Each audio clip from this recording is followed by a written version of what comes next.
Letters from Catherine. Montana Territory, 1878. The empty rocking chair on the porch seemed to mock Wayne, Ashford, as he stared out across the sprawling pastures of the ranch he had built with his own hands. Somewhere in the distance a cow bellowed for its calf, the sound echoing his own hollow grief.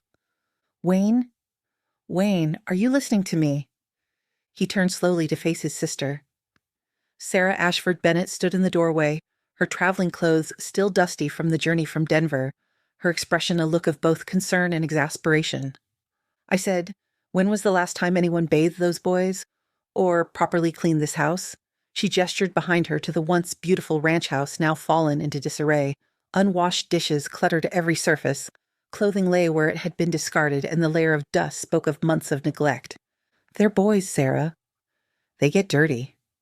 Wayne stroked his unkempt beard, suddenly aware of how he must appear to his fastidious younger sister. "And what about Grace?" "That poor baby hasn't had a proper—" "Mrs. Adams from the neighboring ranch comes by to tend to her." Wayne cut her off, his voice sharp with defensiveness. "I'm doing the best I can." Sarah's expression softened. "I know you are, Wayne. But it's been a year since Julia died. You can't go on like this." The mention of his wife's name sent a familiar pain through his chest. Julia, with her gentle smile and endless patience, taken from him during the birth of their daughter. A daughter who had her mother's eyes, but whom Wayne could barely bring himself to hold. "The children need someone," Sarah continued. "You need to hire proper help." "I don't want some simpering young girl in the house," he muttered, the thought of replacing Julia in any capacity still unthinkable. "Not a girl," Sarah said firmly. "A proper housekeeper. Someone with experience and references." She reached into her handbag and withdrew a folded newspaper. "I took the liberty of placing an advertisement before I left Denver." Wayne felt a surge of anger at his sister's presumption, but it quickly faded into resignation. He looked past her into the house where his 5-year-old son Alex was using the drawing room curtains as a hiding place, his dirty boots leaving prints on the once pristine fabric. Upstairs, he could hear 7-year-old William shouting as he ran down the hallway. "Fine," he conceded, "but I'll do the interviewing." Sarah's smile was equal parts relief and triumph. "Of course. I've already received several responses. The first applicant arrives tomorrow afternoon." Catherine Miller stood ramrod straight in the ranch house parlor, her plain gray dress immaculately pressed, her dark hair pulled back in a severe bun that emphasized the clean lines of her face. At 34, she was neither young enough to be flighty nor old enough to be decrepit, a fact Wayne grudgingly appreciated as he studied her references. "You worked for the Henderson family in Denver for 2 years?" he asked, noting the glowing letter from the prominent banker. "Yes, sir. Until Mr. Henderson's business required they relocate to San Francisco." Her voice was clear and concise, without the nervous chatter Wayne had dreaded. "And before that, the Willoughby household in Boston?" He frowned at the gap in her employment history. "There seems to be a period of about a year between these positions." A fleeting shadow crossed Catherine's face before her composed expression returned. "I was dealing with family matters after my husband's passing." Wayne looked up sharply. "You're a widow?" "Yes, sir." 3 years now." Something in her tone discouraged further inquiry. Wayne cleared his throat. "The position requires complete management of the household, including care of my 3 children. William, 7, Alex, 5, and Grace, who just turned 1. Catherine nodded. "I'm well experienced with children of all ages, Mr. Ashford." "The ranch is remote. Town is a half-day's ride. Winters are harsh." "I'm not afraid of isolation or hard work, sir." Wayne studied her, searching for any hint of the pity or romantic interest widowers often encountered. He found none, only a businesslike efficiency that was oddly reassuring. "Very well. Your references are excellent, and frankly, we're in desperate need of help." He named a salary that was generous by any standard. "Will that be acceptable?" "Yes, with one condition." For the first time, Catherine's composure wavered slightly. "I must have Sunday afternoons to myself from 2 o'clock until evening. For letter writing, it's non-negotiable." Wayne blinked, surprised by the unexpected stipulation. "Letter writing?" "Yes, sir. I require privacy during that time." It seemed an odd request, but harmless enough. "Very well, Miss Miller." "Mrs." She corrected him quietly. "I keep my married name." "Mrs. Miller, then. You can start immediately. Sarah will show you to your quarters." As Catherine followed his sister from the room, Wayne noticed how she briefly stopped to straighten a crooked picture frame, her fingers lingering for just a moment on the image of Julia holding newborn Grace. Something unreadable flickered across her face before she continued on, back straight, head high. Wayne found himself wondering what sorrows she carried beneath that composed exterior. Then he dismissed the thought. He hadn't hired her for her story. He'd hired her for her capability, and capability was all he would allow himself to notice. Within a week, the transformation of the Ashford household was remarkable. Floors gleamed, windows sparkled, meals appeared with clockwork regularity, and even the children showed signs of taming. William's shirts were tucked in, James's face was consistently cleaned, and baby Grace, who had been a listless, often crying infant, began to thrive under Catherine's motherly care. Wayne observed it all with detached appreciation, retreating to the business of the ranch and leaving the domestic sphere entirely to Mrs. Miller's management. If he occasionally paused outside the nursery to listen as she sang softly to Grace, while rocking her to sleep, he told himself it was merely to ensure his daughter was properly cared for. Catherine maintained a polite but distinct distance from him, providing detailed household reports each evening before disappearing to her quarters. She was neither cold nor warm, simply efficient. With the children, she was kind but firm, never indulging in the excessive affection or coddling that Thomas had feared might confuse them. Only on Sundays did her routine vary. Precisely at 2:00, after ensuring all children were settled and all duties completed, Catherine would retire to her room with writing materials. The door would remain closed until supper time, when she would emerge to complete her evening responsibilities. The first time Wayne saw her after one of these sessions, he was struck by the redness around her eyes, the slight tremble in her usually steady hands as she served the evening meal. He almost asked if she was unwell, but something in her carefully reconstructed composure stopped him. Whatever ghosts Mrs. Miller confronted in her letter-writing sessions were clearly not for his knowledge. As winter settled over the ranch, Catherine's presence became something Wayne relied upon without quite acknowledging it. The house ran smoothly, the children were thriving, and for the first time since Julia's death, he found himself occasionally lingering at the dinner table rather than escaping to his study. "Papa, Mrs. Miller made us build a snow fort today," William announced one evening, his face animated in a way Thomas hadn't seen in months. "She showed us how to pack the snow just right so it won't fall down." "She let me put raisins in the snowman's face," James added excitedly, "and she didn't even get mad when I accidentally put snow in her boots." Wayne glanced at Catherine, who was quietly serving Grace's pureed vegetables. "You went outside with the children? In this weather?" "Fresh air is essential, even in winter, Mr. Ashford," she replied matter-of-factly. "Properly bundled, of course." "Of course," he echoed, surprised to find himself suppressing a smile at the image of his proper housekeeper with snow in her boots. Later that night, passing the nursery on his way to bed, Wayne lingered at the sound of Catherine's voice. Not singing this time, but telling a story. And though the mother bear was far from her cubs, she thought of them every day. She was saying softly. She worked very hard gathering honey and berries, making a warm, safe den where they could all be together again someday. "Did the baby bears miss their mama?" James's sleepy voice asked. A short delay. "Yes, very much, and she missed them more than anything in the world." Something in her tone made Wayne step back from the doorway, feeling as though he'd intruded on a private grief. For the first time, he wondered about the letters Catherine wrote so faithfully each Sunday, and to whom they might be addressed. Spring came to Montana in a rush of green, and with it arrived Sarah and her foreman, Matthew Cooper, come to help with the spring cattle work. Wayne greeted his sister with genuine pleasure, surprised to realize he had missed her forthright company. "The place looks wonderful," Sarah exclaimed, taking in the immaculate house and the well-groomed children who greeted her. "Mrs. Miller has worked miracles." "She's competent," Wayne acknowledged, his habitual understatement making Sarah roll her eyes. "She's a godsend. I was right to insist you hire her." Wayne couldn't argue with that, though he'd never admit it aloud. Instead, he turned his attention to Matthew Cooper, who stood respectfully waiting to be acknowledged. "Cooper, good to see you. We've got 300 head to move to the north pasture as soon as the men are ready." Matthew, his weathered face serious beneath his hat. "Yes, sir. I've brought 6 good hands from the Denver ranch. They're settling in at the bunkhouse now." At 36, Matthew had the quiet competence of a man who had spent his life working the land. Though he was Sarah's foreman, he had occasionally helped at Wayne's ranch when extra hands were needed. Wayne respected his work ethic and no-nonsense approach. Mrs. Miller, this is Matthew Cooper, my foreman. Sarah made the introduction as Catherine entered the parlor. Matthew, this is Mrs. Catherine Miller, the housekeeper I wrote to you about.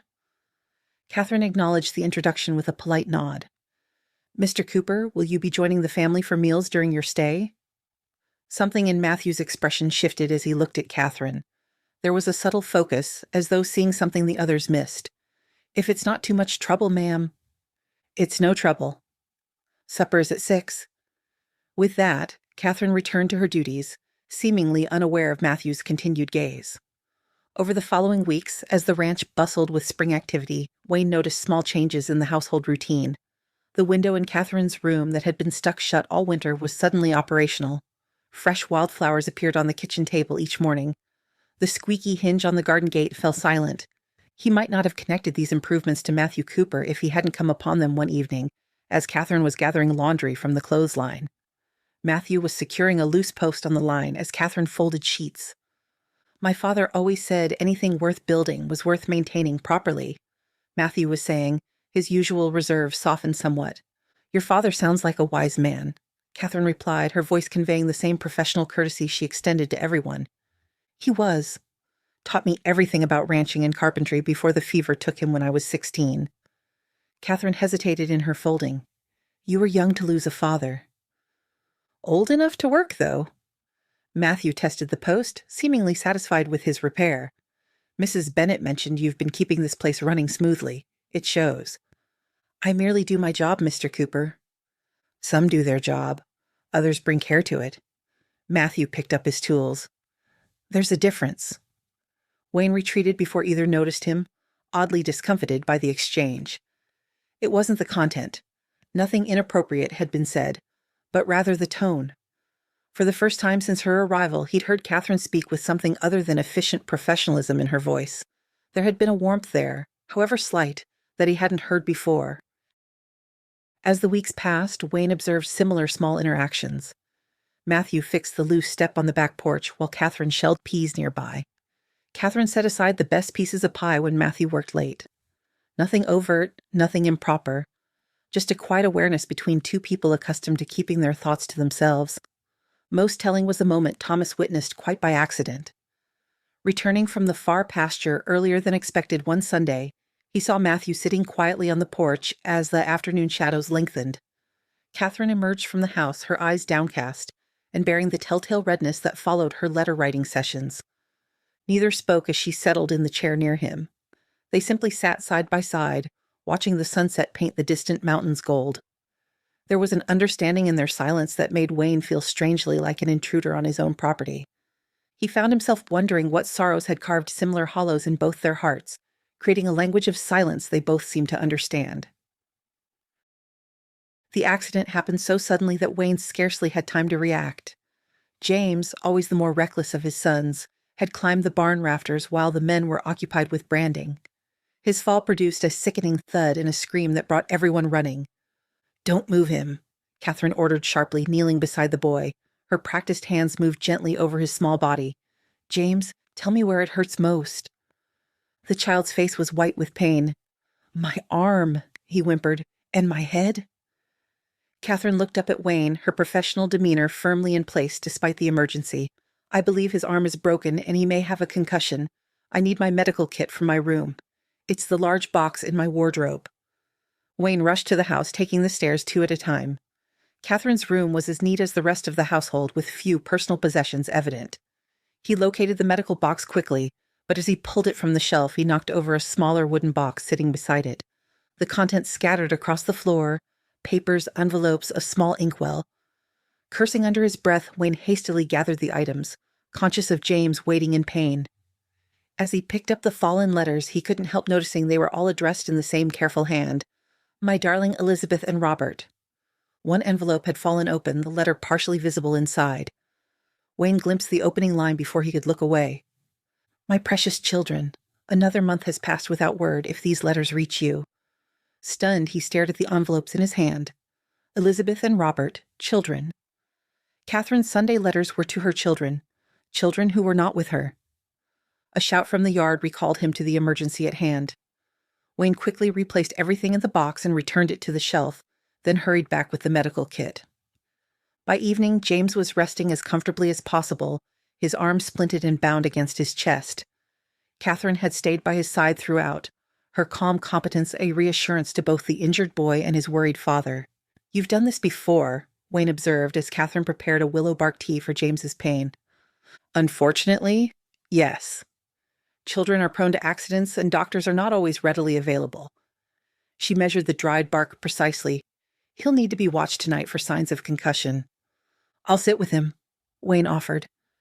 Catherine assessed him with a professional gaze. "You've had a shock, Mr. Ashford, and you have ranch work to oversee tomorrow.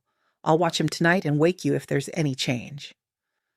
Wayne knew he should insist, but the truth was, Catherine's capability in this crisis had been a profound relief. "Thank you, Mrs. Miller." As he turned to leave, he found himself pausing. The memory of those letters nagged at him. "Mrs. Miller, Catherine, is there anything you need? Anything I can do for you?" Something flickered across her face. Surprise, perhaps, at the personal nature of the question. "No, Mr. Ashford, but thank you for asking."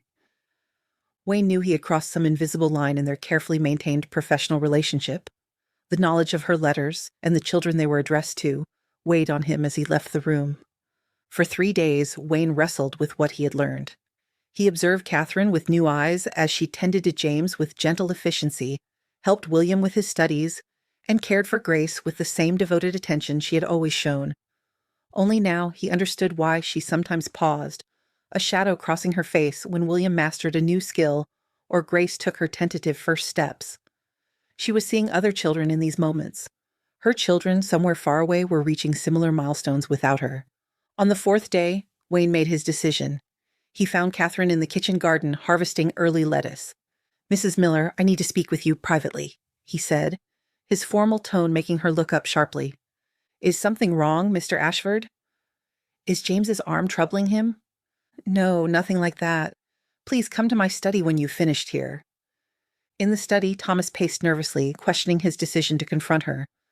When Catherine arrived, her expression was guarded, her posture defensive. "Mrs. Miller, Catherine, I need to tell you something." Thomas took a prolonged breath. "When I fetched your medical kit for James, I accidentally knocked over your writing box. I saw the letters." Catherine went very still, her face draining of color. "You read my private correspondence?" Her voice was barely above a whisper. No, I just saw the envelopes and one had fallen open. I glimpsed only the first line." Thomas looked at her, now regretting their conversation. "I know the letters are to your children. Elizabeth and Robert?" For a long moment, Catherine said nothing.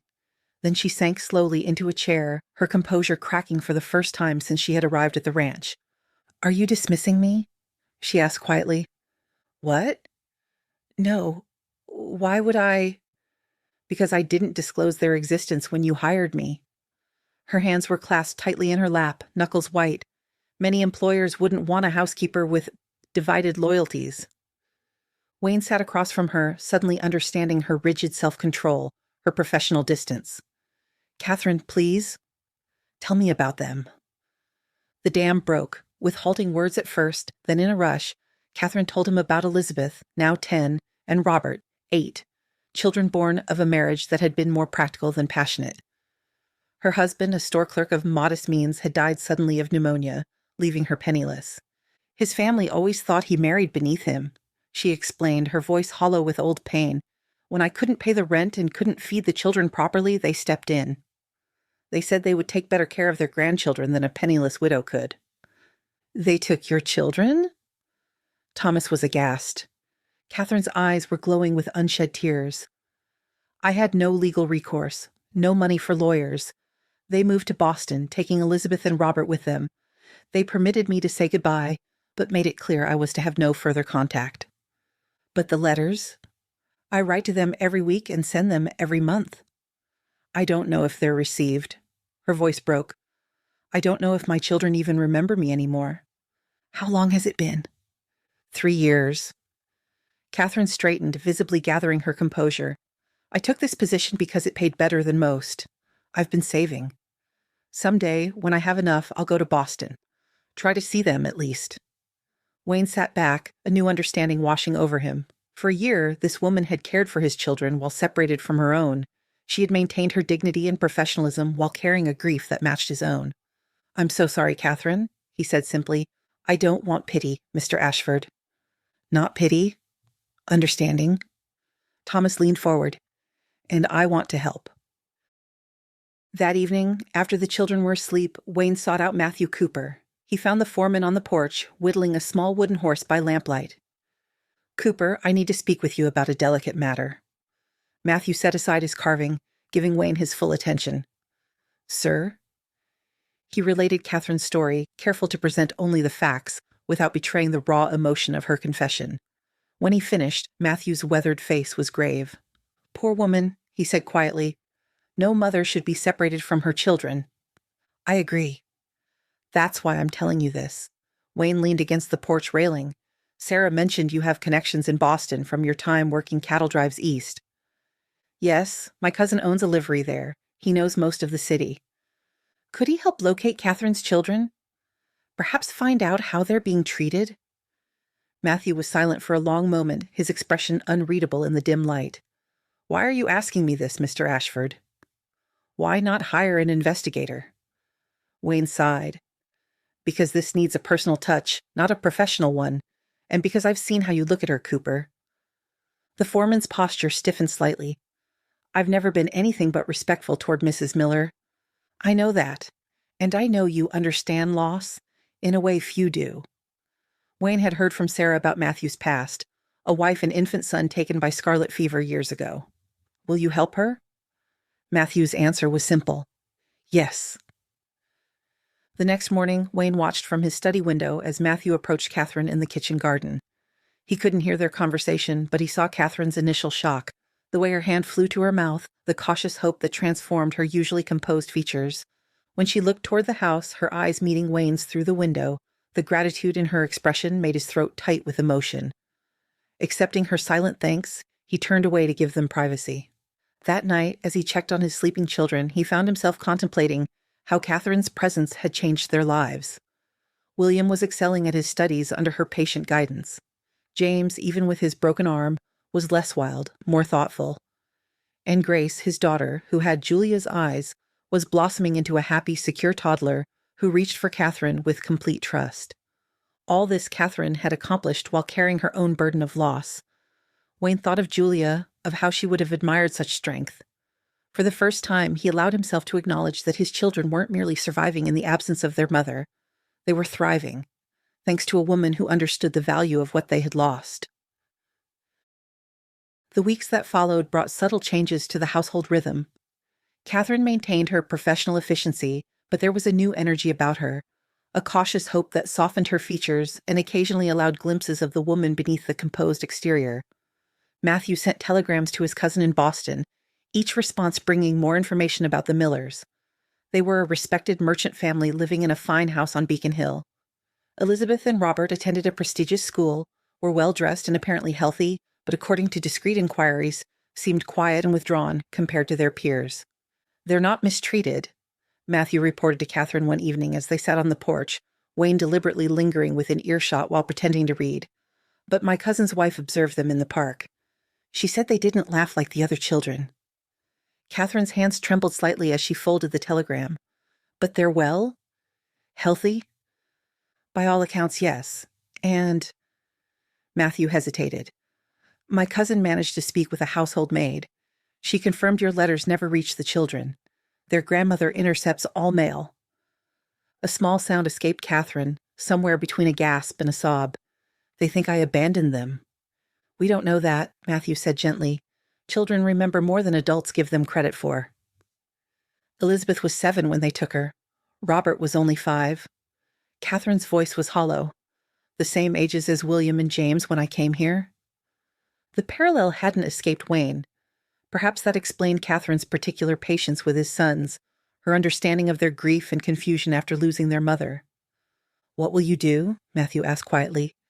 Catherine straightened her shoulders, determination replacing despair. "I'll go to Boston. I have some savings, not enough to fight for custody yet, but enough to see them, to let them know I never stopped loving them." "When?" "As soon as possible." After spring planting is completed.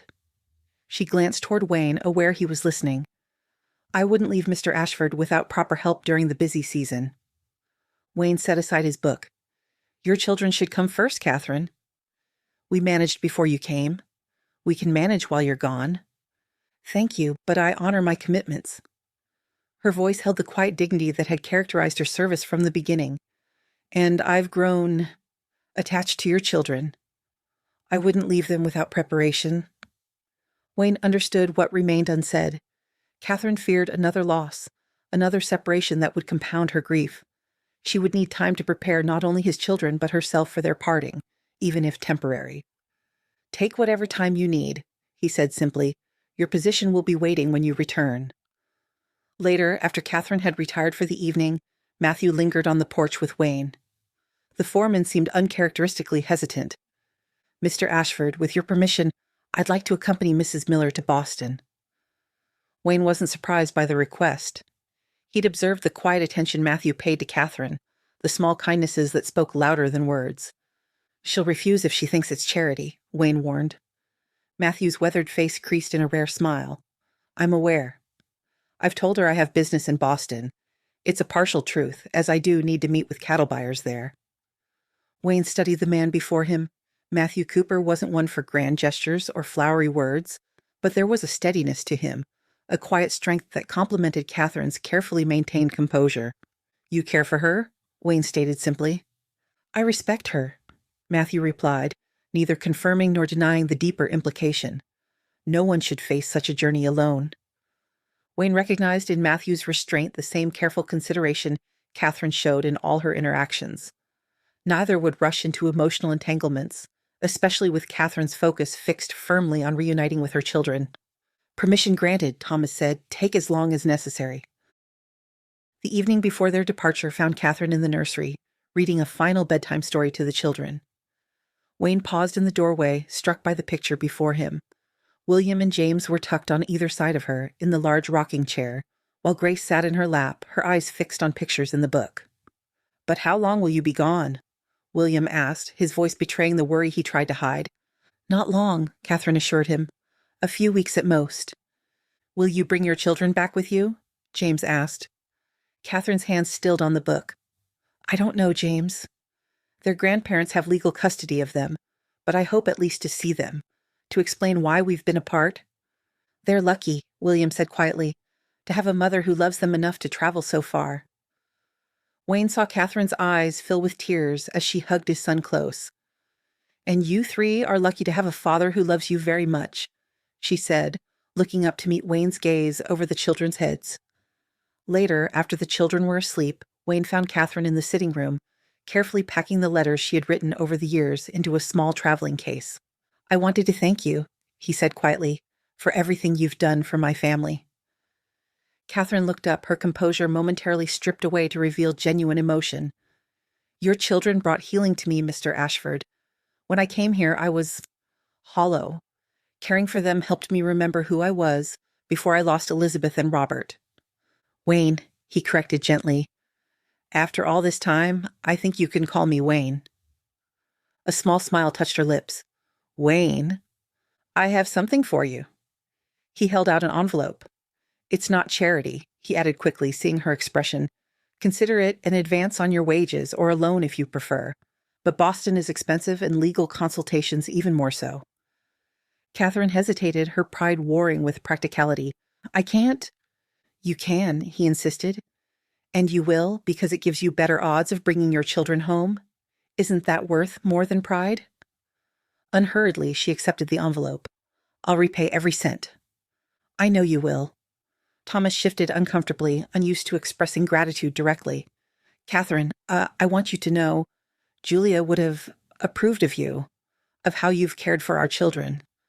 Catherine's eyes perked up at the mention of his wife, a name he rarely spoke aloud. She must have been a remarkable woman.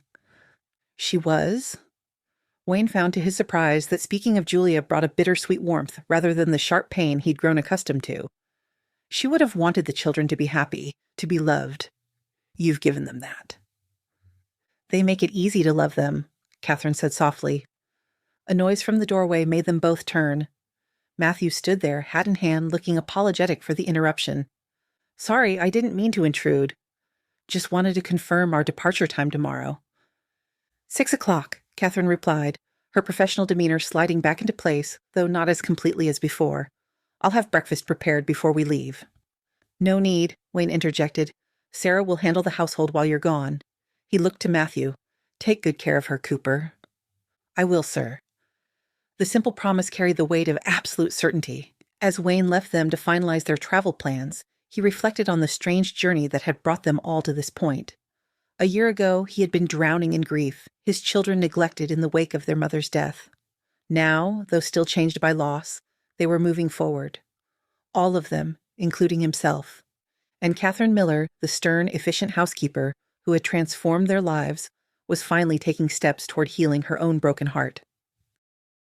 The train journey east gave Catherine and Matthew long hours of enforced proximity and conversation. Initially, Catherine maintained her reserved demeanor, focusing on practicalities and speaking little of personal matters.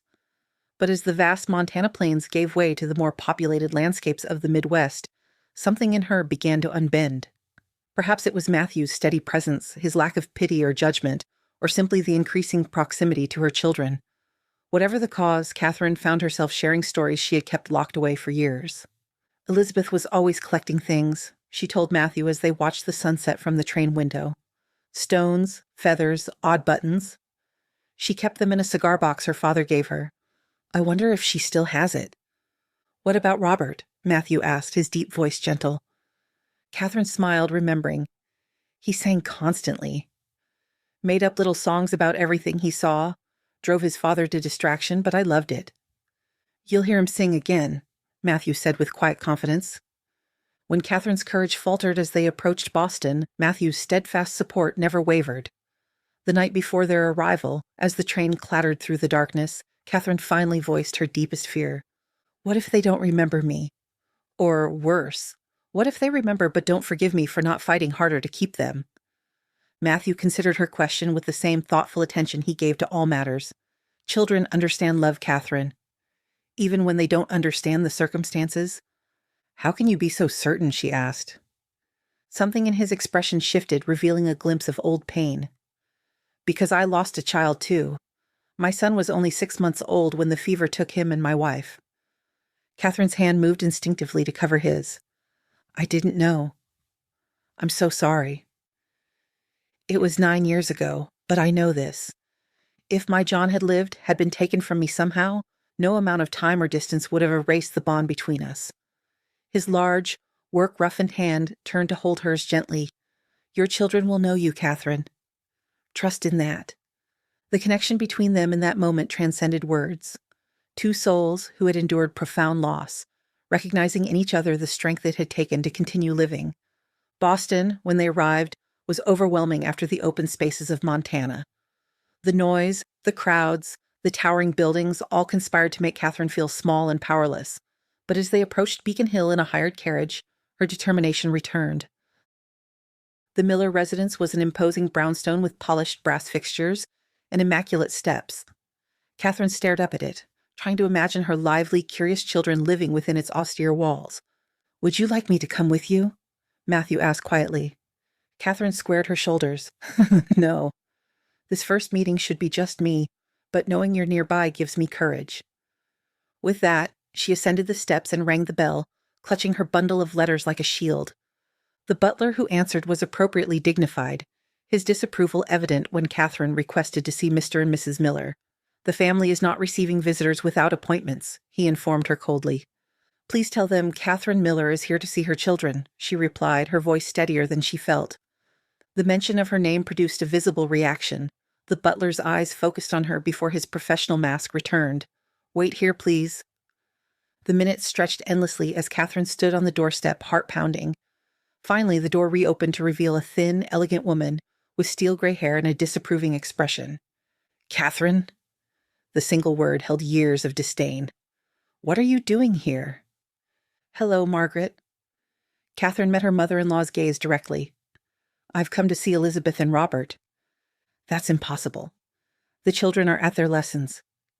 Margaret Miller tried to close the door. I must ask you to leave. I've traveled over 2,000 miles, Catherine said, placing her hand against the door. I won't leave without seeing them. You gave up any rights to them when you proved unable to provide properly? Margaret's voice was cold. They've adjusted well to proper society. Your presence would only disrupt their progress. They're my children. The composure Catherine had maintained through years of separation finally cracked. I have written to them every week for 3 years. Did they receive even one of my letters?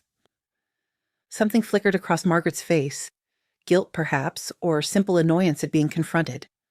Before she could respond, a small voice came from the staircase behind her. Mama! Catherine's heart nearly stopped. Standing on the landing was a girl on the cusp of young womanhood, her dark hair neatly braided, her eyes, Catherine's eyes, wide with disbelief. Elizabeth, Catherine breathed, tears blurring her vision.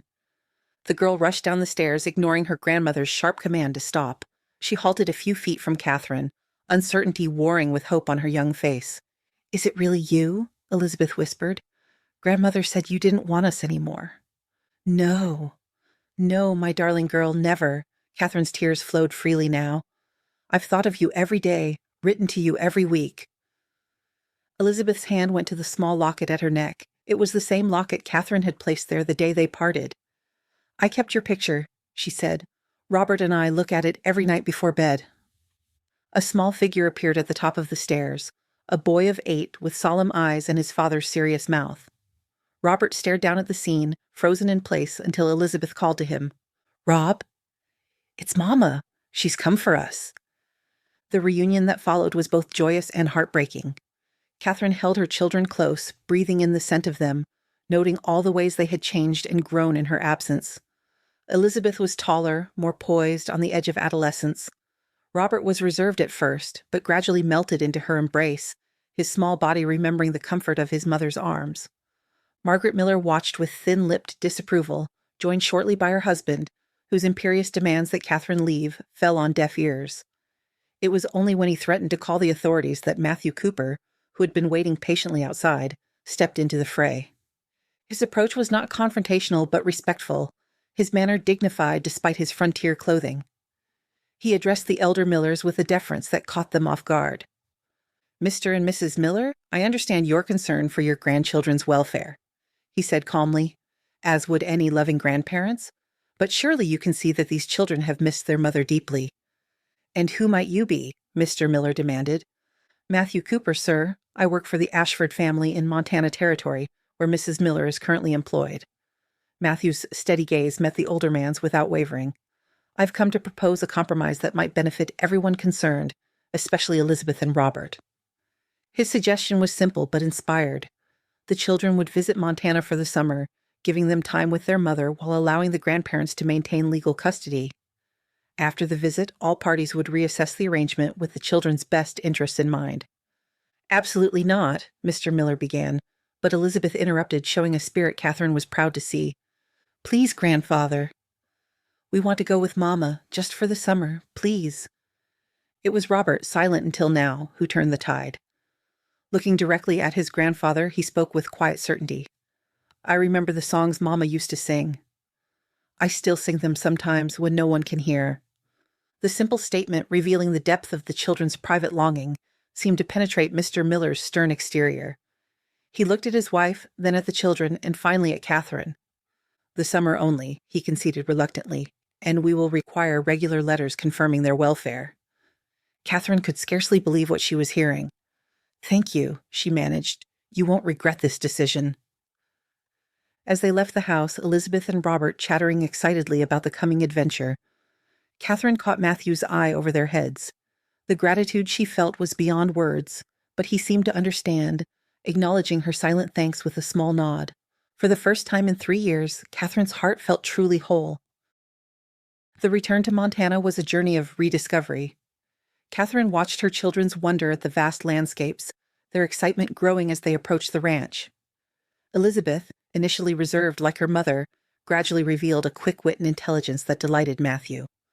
Robert, once assured of his mother's continued presence, blossomed into a cheerful boy who indeed sang constantly, making up songs about the passing scenery. Wayne and his children had prepared a welcome that brought tears to Catherine's eyes. A banner hung across the porch, decorated with childish handprints and the words "Welcome Home." William and James had cleaned their rooms without complaint to make space for Elizabeth and Robert, while Grace toddled forward with a somewhat crushed bouquet of wildflowers. "I hope your journey was successful," Wayne said formally, though his eyes were warm with genuine pleasure at her return. "More than I dared hope," Catherine replied, introducing her children with pride. The two families merged with surprising ease. William took his role as oldest child seriously, showing Elizabeth and Robert around the ranch, while James and Robert became fast friends, their shared mischievous streak creating an immediate bond. Even baby Grace seemed to sense the importance of the occasion, bestowing her most winning smiles on the newcomers. That evening, as the children played in the yard, Catherine found Wayne on the porch, watching them with a thoughtful expression. "Thank you," she said simply, "for everything." His expression acknowledged her gratitude without requiring elaboration. They seemed like fine children, a credit to their mother. "I was so afraid they'd be changed beyond recognition, or worse, that they'd resent me." Catherine's voice caught. "But they kept my picture, Wayne. All this time they remembered me." "Of course they did." Thomas's gaze shifted to where Matthew was showing Robert how to whittle a stick properly. "Cooper was a great help, I gather." "I couldn't have done it without him," Catherine admitted. "He knew exactly what to say to the Millers." "We found the perfect compromise." "He's a good man." Thomas studied her face. "The kind who understands what matters most?" Catherine felt a flush rise to her cheeks, unused to such direct conversation about personal matters. "Yes, he is." The summer passed in a blur of happiness for Catherine. Watching her children thrive in the open spaces of the ranch, forming bonds with Wayne's family, and gradually healing from the trauma of their separation filled her days with joy. The arrangement evolved naturally. Catherine continued managing the household while incorporating Elizabeth and Robert into the daily rhythms of ranch life. The Millers wrote stiff, formal letters inquiring about the children's welfare. Catherine responded with detailed accounts of their activities and health, gradually including small personal details that might help bridge the gulf between them. It was a tentative peace, but a beginning. As August drew to a close, the inevitable conversation about the children's return to Boston loomed. Catherine found Matthew in the barn one evening, repairing a saddle by lantern light.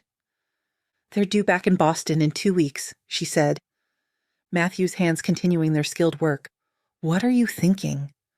"I'm thinking I can't bear to be separated from them again." Catherine twisted her hands together.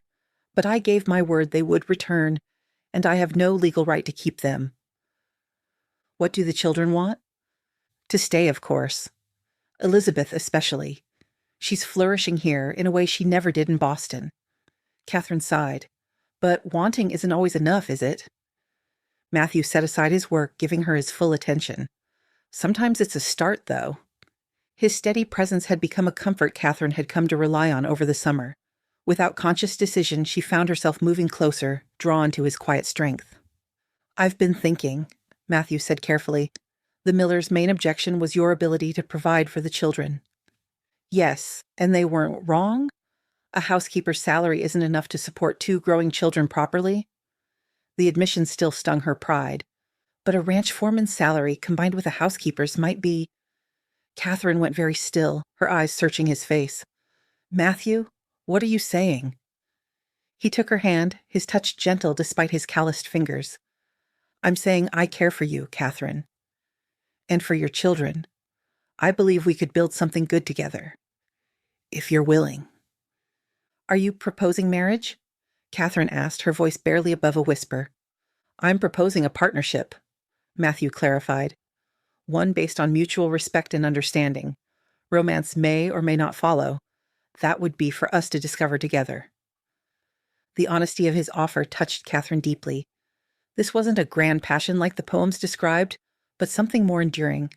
A foundation built on shared values and genuine care. "The children need stability," she said slowly. "And so do I." "I can offer that," Matthew promised. "And if you'll allow it, I'd like to help you fight for your children to stay. I've already consulted a lawyer in town.